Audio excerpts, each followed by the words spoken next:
Sunat perempuan dalam bahasa Arab disebut khifat, yang artinya memotong ujung klitoris pada vagina.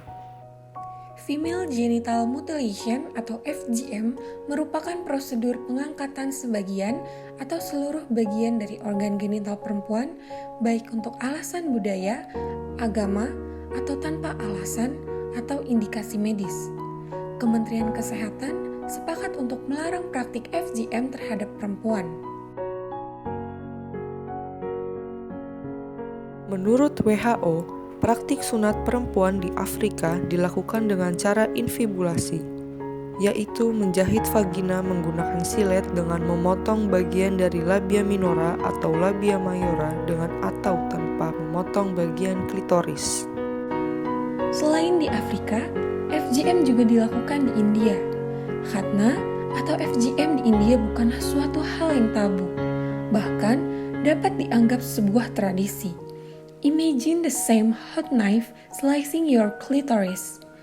Bahkan, rasa sakitnya saja sudah dapat dirasakan hanya dengan membaca kalimat tersebut.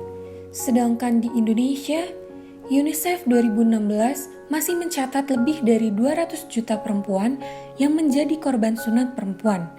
Praktik sunat perempuan harus ditolak karena melanggar hak perempuan atas kesehatan, keamanan, kebebasan berpendapat, kebebasan dari penyiksaan, dan perlakuan yang merendahkan. Sunat atau khitan dipercaya mampu menghilangkan najis dalam tubuh manusia, sehingga makna sunat bagi pemeluk agama Islam adalah untuk memenuhi ibadah sholat yang sah atau penyucian diri. Dalam budaya patriarki yang kuat, perempuan di daerah maupun dari latar belakang etnis-etnis tertentu harus tunduk dan sulit berjuang melepaskan diri dari tuntutan budaya dan belenggu adat yang mengekang mereka, termasuk soal seksualitas dan tubuh perempuan. Dampak jangka pendek pada sunat perempuan. Yang pertama, pendarahan yang hebat. Kedua, infeksi organ panggul yang menuju pada sepsis. Ketiga, terjadi shock, tetanus, ataupun gangrene. Dan keempat, pembengkakan dan sumbatan pada uretra yang menyebabkan retensi urin. Dampak jangka panjang pada sunat perempuan. Yang pertama, terdapat rasa sakit saat berhubungan seks. Kedua, penis tidak dapat dimasukkan ke dalam vagina sehingga memerlukan operasi. Ketiga, infeksi saluran kemih yang kronis. Dan keempat, inkontinensi urin. Dampak jangka panjang pada sunat perempuan dapat juga mengakibatkan disfungsi seksual, yaitu seseorang tidak mencapai orgasme saat berhubungan seks, disfungsi haid yang mengakibatkan hematometra, hematokolpos, dan hematossalpinx, dan menimbulkan terjadinya abses, dermoid, kista, dan keloid.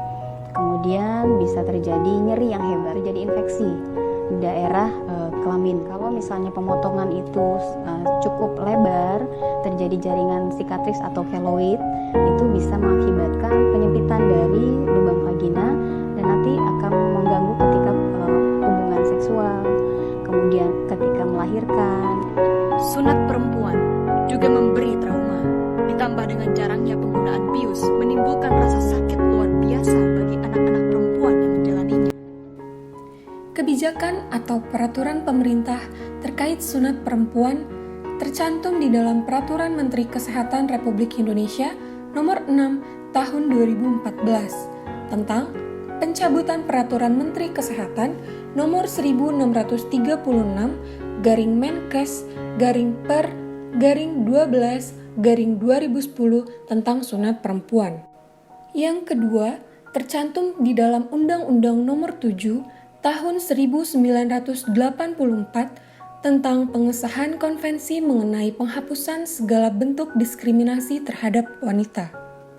Yang ketiga, tercantum di dalam Undang-Undang Nomor 39 Tahun 1999 tentang hak asasi manusia.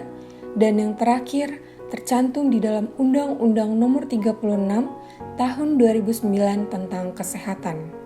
Sunat perempuan banyak ditentang oleh badan atau organisasi di dunia seperti WHO, PBB, dan beberapa negara tertentu karena telah melanggar hak asasi dan dampak yang tidak menguntungkan bagi perempuan. Di Indonesia, praktik sunat perempuan pernah mendapat izin dengan dikeluarkannya Peraturan Kemenkes Nomor 1636 Tahun 2010 tentang pelaksanaan sunat perempuan.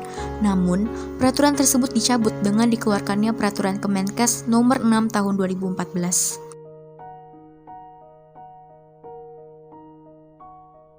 Pada tahun 2008, penghapusan FGM secara jelas telah dinyatakan oleh Majelis Kesehatan Dunia dengan mengeluarkan resolusi WHA 61 tentang penghapusan FGM dan menekankan perlunya kerjasama dari semua sektor, yaitu kesehatan, pendidikan, keuangan, keadilan, dan urusan perempuan untuk menghapuskan prosedur ini dan menyelamatkan jutaan nyawa perempuan di seluruh negara yang masih melakukan prosedur FGM. Sebagai tenaga kesehatan masyarakat, yang dapat kita lakukan adalah mengedukasi masyarakat terkait kesehatan reproduksi dan sunat perempuan. Sunat akan menjadi sah apabila dilakukan dengan cara yang aman dan sesuai dengan ketentuan medis serta ajaran agama yang berlaku.